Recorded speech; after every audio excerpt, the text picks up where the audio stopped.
Hallo my liefie, en van nou af ook my man, net myne. Dankie dat jy die lewenspad saam my stap.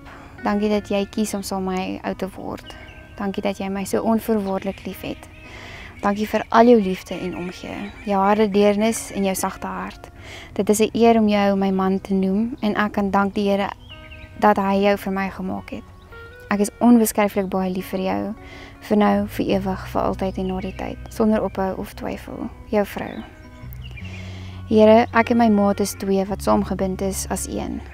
Ek loof en prys U en dank U dat U my na my ander helfte toegelei het. Hy is meer werd as wat ek ooit voor kon hoop, bid of droom.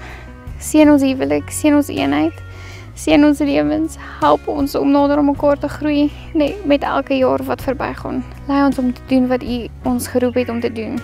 Lief vir U, amen.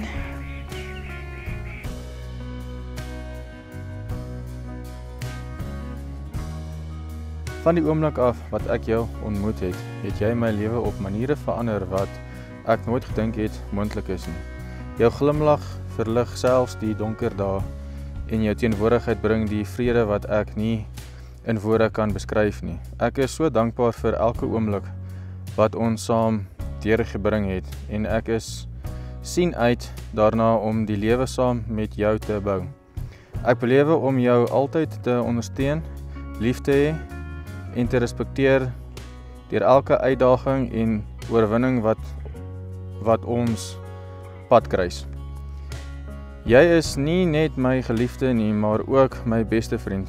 Ek waardeer elke lag, elke gesprek en elke stilte wat ons deel. Ek is opgewonde oor die toekoms wat ons saam gaan skep deur herinneringe wat ons gaan maak en die liefde wat net sterker gaan word. Ek is lief vir jou, vir nou, vir ewig, vir altyd en na die tyd.